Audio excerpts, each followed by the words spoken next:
세상에는 나이가 지혜를 보장한다고 믿는 사람들이 많다. 하지만 때로는 가장 어린 목소리에서 가장 큰 변화가 시작된다. 23살 김서연이 대기업 임원진 앞에서 손을 떨며 발표 자료를 펼쳤던 그날, 아무도 예상하지 못했다. 그 작은 떨림이 회사 전체를 뒤흔들 거대한 파도의 시작이 될 줄은. 후생가회는 공자의 논어에서 나온 말로 뒤에 태어난 사람이 두려워할 만하다는 뜻이다. 여기서 후생은 나중에 태어난 젊은이를, 가회는 두려워할 만하다는 의미를 담고 있다. 공자가 제자들에게 후생가회 언지레자지 불여금이야 라고 말하며 젊은이들의 무한한 가능성을 인정하고 기성세대가 그들을 우습게 보아서는 안 된다는 깊은 가르침을 전했다.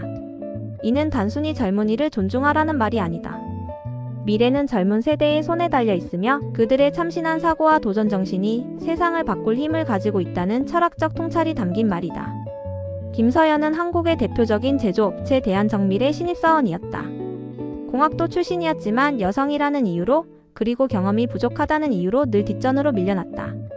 회사는 30년째 같은 방식으로 제품을 만들어 왔고 50대 이상의 임원들은 젊은 것들은 아직 몰라라는 말을 입에 달고 살았다. 어느 가을날 회사는 심각한 위기에 직면했다. 주력 제품의 불량률이 급증하면서 대규모 리콜 사태가 벌어진 것이다. 임원진은 연일 회의를 거듭했지만 뾰족한 해결책을 찾지 못했다. 30년 경력의 기술이사는 기존 공정을 더 엄격하게 관리하면 된다고 주장했고 품질관리부장은 검사 단계를 늘려야 한다고 맞섰다. 서연은 며칠 밤을 새워 불량품을 분석했다. 현미경 아래에서 금속 표면을 들여다보고 온도와 습도 데이터를 비교하며 심지어 공장 바닥에 누워 기계의 진동까지 측정했다. 그녀가 발견한 것은 놀라웠다. 문제는 30년 전부터 사용해온 핵심 공정에 있었다. 미세한 온도 변화가 금속의 결정 구조를 불안정하게 만들고 있었던 것이다. 하지만 서연의 발견을 진지하게 받아들이는 사람은 없었다. 겨우 1년 차가 뭘 안다고. 이론만 아는 애가 현실을 너무 몰라. 같은 반응이 돌아올 뿐이었다. 서연은 좌절했지만 포기하지 않았다. 그녀는 밤마다 연구실에 남아 대안을 찾기 위해 노력했다. 위기는 더욱 심각해졌다. 해외 거래처에서 계약 해지 통보가 잇따라 들어왔고 회사의 주가는 연일 폭락했다. 마침내 회장이 직접 나서서 전 직원 대상 긴급회의를 소집했다. 누구든 좋다. 이 문제를 해결할 아이디어가 있는 사람은 발표해달라. 회의실은 정적에 휩싸였다. 임원들은 서로 눈치만 보며 입을 다물고 있었다. 그때 서연이 떨리는 손을 들었다. 주변에서는 수군거리는 소리가 들렸다. 제가 뭘 할 수 있겠어, 시간 낭비야. 하지만 회장은 서연에게 기회를 주었다. 서연은 준비해온 자료를 스크린에 띄우며 차분하게 설명하기 시작했다. 복잡한 수식과 그래프, 현미경 사진들이 이어졌다. 처음에는 시큰둥하던 임원들의 표정이 점차 진지해졌다. 현재 공정에서 사용하는 온도는 850도입니다. 하지만 이 온도에서는 철원자의 배열이 불안정해집니다. 만약 온도를 820도로 낮추고 대신 압력을 1.3배 높인다면 서연의 목소리는 점점 자신감을 얻어갔다. 30분간의 발표가 끝났을 때 회의실은 다시 조용해졌다. 하지만 이번에 정적은 달랐다. 그것은 놀라움과 깊은 사색의 정적이었다. 기술이사가 먼저 입을 열었다. 이론적으로는 맞는 것 같습니다. 하지만 실제로 적용하려면 실험해 보겠습니다. 서연이 단호하게 말했다. 작은 규모로 먼저 테스트해본 후 결과가 좋으면 단계적으로 확대하는 거죠. 회장이 고개를 끄덕였다. 좋다. 김서연 대리에게 한 달의 시간을 주겠다. 필요한 자원은 모두 지원하겠다. 서연은 그날부터 공장에서 살다시피 했다. 기존 임원들도 하나둘 그녀의 실험에 관심을 보이기 시작했다. 처음에는 의심스러워하던 현장 직원들도 서연의 진정성을 느끼고 적극적으로 도왔다. 2주 후 첫 번째 시제품이 나왔다. 불량률은 기존 대비 90% 감소했다. 임원들은 믿을 수 없다는 표정이었다.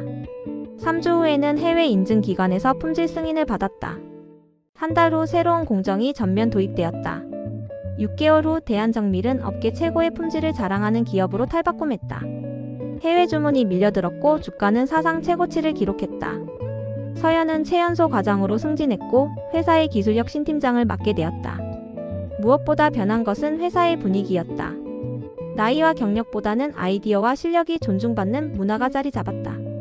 젊은 직원들의 의견에 귀 기울이는 임원들이 늘어났고 세대 간 소통이 활발해졌다. 기술이사는 서연에게 말했다. 그동안 우리가 얼마나 고집불통이었는지 깨달았네. 젊은 친구들에게서 배울 것이 정말 많아. 서연 역시 깨달았다. 자신의 젊음이 약점이 아니라 강점이었다는 것을.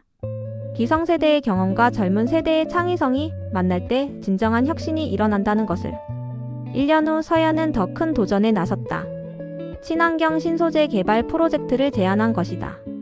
또다시 일부에서는 너무 이상적이다, 위험하다는 반대 목소리가 나왔지만 이번에는 서연을 지지하는 사람들이 더 많았다. 후생가회라는 말이 있지 않습니까? 회장이 임원회의에서 말했다. 젊은이들을 무시해서는 안 된다는 뜻입니다. 서연 과장이 보여준 결과가 그 증명 아닙니까? 서연의 새로운 프로젝트는 국가 차원의 지원을 받으며 출발했다. 그녀가 이끄는 팀에는 20대부터 50대까지 다양한 연령대의 연구원들이 모였다. 세대를 넘나드는 협력이 시작된 것이다. 프로젝트는 순조롭게 진행되었다. 서연의 창의적 아이디어에 선배들의 경험이 더해지면서 예상보다 빠른 성과를 거두었다.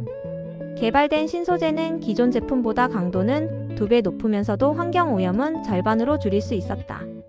국제학회에서 서연이 연구 결과를 발표했을 때 전 세계 전문가들로부터 찬사를 받았다. 한국의 작은 제조업체에서 시작된 혁신이 세계적인 주목을 받게 된 것이다. 서연의 이야기는 후생가회의 진정한 의미를 보여준다. 나이는 단지 숫자일 뿐이며 진정한 가치는 열정과 노력, 그리고 새로운 관점에서 나온다.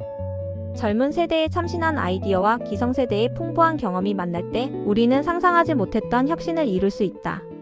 오늘날 우리 사회는 급속한 변화의 시대를 맞고 있다. 인공지능, 친환경 기술, 디지털 혁신 등 새로운 분야에서는 젊은 세대가 기성세대보다 더 날카로운 통찰력을 보이기도 한다. 그들의 목소리에 귀 기울이고 그들의 도전을 지지할 때 우리는 더 나은 미래를 만들어갈 수 있다. 후생가회는 단순한 격려의 말이 아니다. 그것은 세대 간 상호 존중과 협력의 필요성을 일깨우는 지혜의 말이다. 서연이 보여준 것처럼 젊음의 패기와 기성세대의 지혜가 조화를 이룰 때 우리는 불가능해 보이던 일들을 현실로 만들 수 있다. 2500년 전 공자가 남긴 이 말은 오늘날에도 여전히 유효하다. 아니, 변화의 속도가 빨라진 현대사회에서는 더욱 중요한 의미를 갖는다. 젊은 세대를 무시하지 말고 그들의 가능성을 믿어주자. 그들이 바로 우리의 미래이자 희망이기 때문이다. 구독과 좋아요 부탁드립니다.